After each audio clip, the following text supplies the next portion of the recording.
Hello everyone, thank you for joining this presentation. The topic of discussion is grounded theory, a qualitative research method. This video provides detail about what grounded theory is, history of grounded theory, different designs of grounded theory, steps in grounded theory, analysis of qualitative data for grounded theory, and its implication in business and management. Let's have a look on the brief history of grounded theory. Grounded theory was initially developed by two American sociologists, Barney Glaser and Anselm Strauss. They both came from different theoretical backgrounds. Glaser was trained in descriptive statistical approaches and Strauss was influenced by perspective of symbolic interactionist. It means thinking about interpretation and meaning in the social world. Glaser and Strauss in 1965 collaborated on a study looking at the process of people dying in hospitals, and 2 years later, in 1967, they published their seminal work, The Discovery of Grounded Theory. There are two approaches to research, inductive and deductive. Inductive approach begins with study of individual cases or phenomenon and develops theory by in-depth analysis of qualitative data. Deductive approach begins with a theory, develops hypothesis and tests whether theory holds true or not. Grounded theory uses inductive approach in which researcher is allowed to develop a theory that is grounded in empirical observation or data. In grounded theory, researchers study people's experiences with the process and creates a theory that how that process works. Theory is generated only from data collected to study in real life situations and not from other sources like books, research papers, etc. Why grounded theory is called grounded? Because it is grounded, founded or comes from the data collected in the study. Here is the definition of grounded theory. According to International Encyclopedia of Social and Behavioral Sciences, grounded theory is an inductive methodology that provides systematic guidelines for gathering, synthesizing, analyzing and conceptualizing qualitative data for the purpose of theory construction. Grounded theory is theoretical. The goal is to generate a theory. It is analytical, where the researcher becomes analytical in his or her approach to data and development of the theory. Grounded theory uses cyclic process which involves backward and forward processes in several ways. It is moving between data collection and analysis. There are three designs of grounded theory.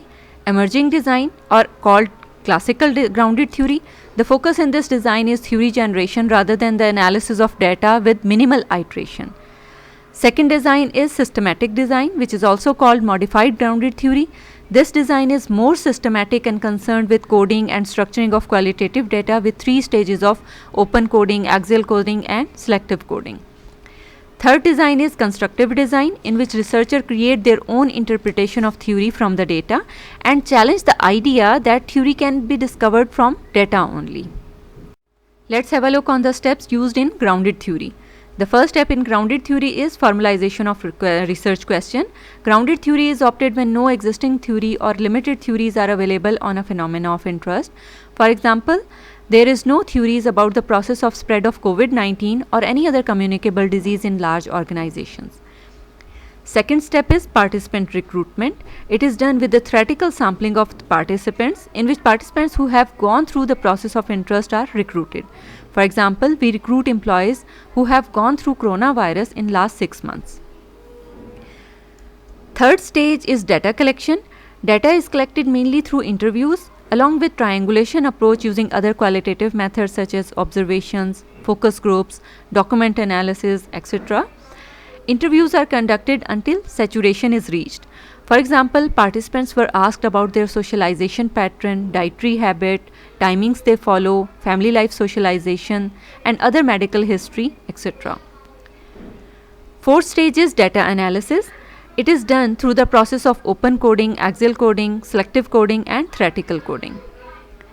Last step is discriminant sampling. It is actually the validation process in which researchers recruit new group of participants who are similar to the original participants, ask the same questions and determine if the new participants' experience with the process is similar to the theory. Discriminant sampling actually tests if the theory is accurate or not. The analysis of qualitative data in grounded theory is done in 4 steps. First step is open coding. Open codes are descriptive that answers the questions of what, who, how, when and why about the phenomena. In this step, transcripts are read several times and determine different categories in the data. Circle the main chunks of the text and label it with appropriate categories. Moreover, researchers constantly compare and contrast data to the categories in order to determine consistency in coding the data. Researchers can make memos for themselves about how the categories are beginning to explain the process. Open coding is finished when no more categories are emerged from the data. Second stage of analysis is axial coding. In this stage, researchers use codes and memos to determine how categories relate to each other. Researchers in this stage look for the categories that may be core phenomena, causal condition, strategies, and consequences. Then they connect these categories to each other. For visual representation of how the process works, researchers develop coding paradigm or logical diagram or frameworks. In the next stage of selective coding, researchers write the story about how the theory explains the core phenomena or the core process. It provides overall explanation to the theory. Last stage, theoretical coding, involves formulation of a theory. The aim is to create inferential or predictive statements about the phenomena, often in the form of hypothesis. This is achieved by specifying explicit causal and correlational linkages between individual interpretive constructs. Here are some limitations of grounded theory.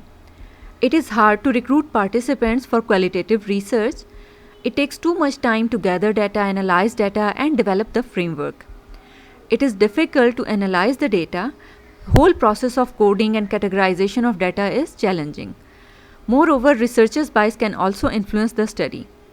Another limitation is that does a theory created from a small sample of participants represent the experience of everyone in the world? So at times, generalization is a big question mark. Implications of grounded theory in business and management.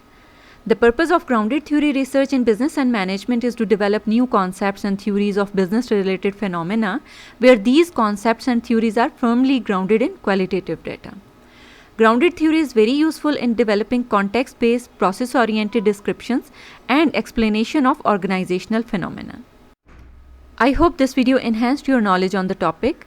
Do subscribe the channel, like the video, and don't hesitate to drop a comment if required.